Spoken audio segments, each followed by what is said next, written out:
কোনোভাবে আর কোনোদিন ফ্যাসিস্ট বলবো না, আর যা বলি না বলি। ফ্যাসিস্ট শব্দ হাসিনার জন্য আমার ডিকশনারি থেকে মুছে দিয়েছি আমি টোটালি। সে এমন একটি যে সে যেখান থেকে পারতো টাকা জোগাড় করে একটা কাজ করে ফেলতে পারতো। আই এম ফর বাংলাদেশ, আমি বাংলাদেশের পক্ষে। আমি যখন শেখ হাসিনাকে ক্রিটিসাইজ করেছি, মুভমেন্ট করেছি, মামলা খেয়েছি, যখন এগুলি হয়েছে, because I did not like the way the country was running. এখন আমি স্পষ্টভাবে বলেছি, এবং এটা নাকি অনেক হয়েছে না, আপনি তো জামাতের ভালো বলেছেন, এটা তো নিঃসন্দেহে ভালো দিক, কিন্তু না না, আমি হাসিনাকে ভালো বলে না, আমি হাসিনাকে এবং জামাত অন্য দলকে ভালো বলে।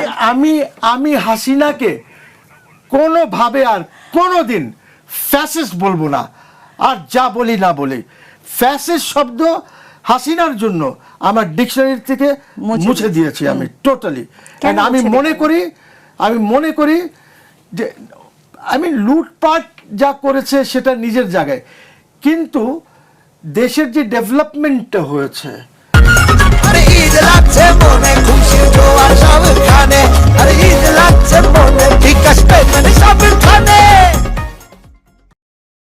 ওর সময় সে এমন একটি যে সে যেখান থেকে পারতো টাকা জোগাড় করে একটা কাজ করে ফেলতে পারতো। আজকে আমি শুনলাম, এখন শুনি নাকি যে এইটার স্বপ্ন দেখেছিল একজন, আজকে রূপপুরের নাকি শুনি স্বপ্ন দেখেছিল যার হয়তো জন্ম হয় নাই। সো পয়েন্ট ইজ, আপনি পাকিস্তানের কথা বলবেন, রূপপুর তো আগেই হয়ে যেত। এটা তো পাকিস্তান আমলে আইয়ুব খান এটা কনসিভ করেছে, one power plant in East Pakistan, one power plant in West Pakistan. West পাকিস্তানটা হয়েছে যখন দেশ ভাগ হয়েছে, তাহলে ওরা দুইটা করে ফেলেছে। জমি অ্যাকুইজিশন করা হয়েছে রূপপুরের জন্য। বুঝছি, সো এটা আজকের প্রজেক্ট না, it's an old project, but এটাকে অনেক সরকার এসেছে, সবাই কেউ এগিয়ে নিতে পারে নাই except Sheikh Hasina. Number one. আরেকটা কথা বলে, এই দেশ তখনই ঠিক করে চলবে যখন lawyers will be in charge. এই দেশে কোনোদিন লয়ার্স ইন চার্জ হয় নাই। ফজলুল হক সাহেব শেরে বাংলা উকিল ছিলেন, সরওয়ার্দী উকিল ছিলেন, আরও আই ক্যান নেম ইউ। পাকিস্তানের ভুট্টো ওয়াজ এ লয়ার, এরকম I can give you whole list এখানে যারা ছিল। আপনি বিকজ দে আন্ডারস্ট্যান্ড, ওদের সাথে জনগণের একটা যোগাযোগ থাকে। আর খালি আপনি ওখানে এডুকেশন মিনিস্টার তো মোটামুটি একটা কেমন যেন কার্টুন হয়ে গেছে, আমি ঠিক জানি না। Finance minister is a good man, ভালো মানুষ। উনাকে আপনি ফরেন মিনিস্টার করে দিতেন, আমার কোনো সমস্যা ছিল না। কিন্তু আপনি ফরেন মিনিস্টার করলেন যে দেশ বিক্রি করেছে, তাকে ফরেন মিনিস্টার করলেন। আপনি দেশ পরিচালনা করতে পারলেন না, দেশকে এক জায়গায় নিতে পারলেন না। জনগণের আশা ছিল যে নোবেল লরেট আছে, সে যাকে বলবে দেশকে অর্থায়ন করবে, সে যেভাবে this is not how the governments function. Governments এভাবে চলে না, রাষ্ট্রগুলি এভাবে চলে না। আজকে দেখেন আমাদের সংকট, আমাদের কাছে টাকা পয়সা নাই। আপনি কত টাকা ছাপায়া আর এই দেশ এভাবে চালাতে পারবেন? আপনি বেতন দিতে পারবেন না কয়েকদিন পর। আপনাকে IMF, এই জন্যই আমি বলি যে দেখেন আপনার দুইটা প্রবলেম আছে। Finance minister is a good man, ভালো মানুষ। উনাকে আপনি ফরেন মিনিস্টার করে দিতেন, আমার কোনো সমস্যা ছিল না। কিন্তু আপনি ফরেন মিনিস্টার করলেন যে দেশ বিক্রি করেছে, তাকে ফরেন মিনিস্টার করলেন। আপনার কাছে একজন ভালো ইকোনমিস্ট আছে, রেজা কিবরিয়া। আপনি রেজা কিবরিয়াকে যদি ফাইন্যান্সে রাখতেন তাহলে হয়তো বাজেটটা ব্যালেন্স হতে পারত। সে অনেক দেশের বাজেট করে দিয়েছে, ইউসি। সে 25 বছর IMF এ চাকরি করেছে।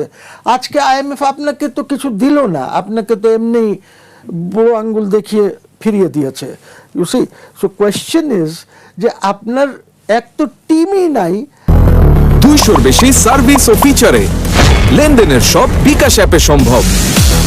আর টিম যদি আপনার বাইরে যদি দু একটা লোক থাকে, ওদেরকে আপনি আনছেন না সামনে। হোয়াট ইজ দ্য কারণ? আই ডোন্ট আন্ডারস্ট্যান্ড দ্য কারণ। এই সংকটের সময় he said there is no সংকট। আমি তো বিরাট সংকট দেখছি, শুধু বাংলাদেশে না, আমি তো গ্লোবাল সংকট দেখছি।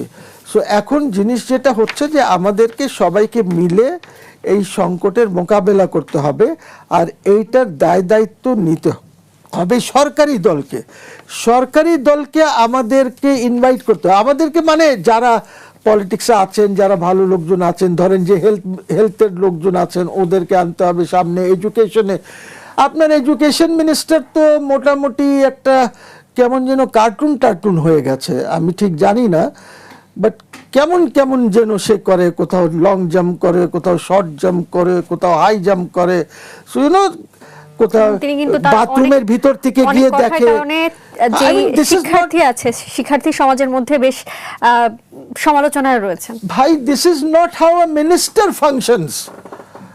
একটা মন্ত্রী, রাষ্ট্রের দেশের মন্ত্রী, ওকে তো তার একটা গরিমা, তার একটা ইসে থাকতে হবে, তার এখানে বসে মনিটর করতে হবে যে কোথায় কি হচ্ছে।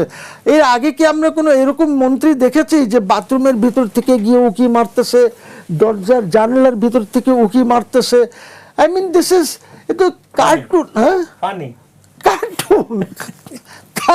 আপনি এত ইম্পর্টেন্ট মিনিস্ট্রি এডুকেশন, তাকে নিয়ে আপনি যদি এইভাবে তার মানে উনি আসলে কি প্রমাণ করতে চাইছেন, যে পরীক্ষার দায়িত্বে যারা রয়েছেন তাদের প্রতি তার আস্থা নেই? আমি জানি না, তার আস্থা হয়তো তার নিজের উপরে নাই। কেন মনে হলো? এই যে বাথরুমে গিয়ে উকি মারা, অমুক জায়গার থেকে উকি মারা, এই যে নিজেকে একটা কমিক ফিগার বানিয়ে দিচ্ছে, ইউসি, এই জন্য মনে হচ্ছে যে তার নিজের উপরে আস্থা নাই যে আমি এই মিনিস্ট্রিটা কিভাবে চালাবো। ইটস আ বিগ মিনিস্ট্রি, বহুত বড় মিনিস্ট্রি। এর মধ্যে primary, secondary, higher secondary, colleges, schools, অনেক মাদ্রাসা,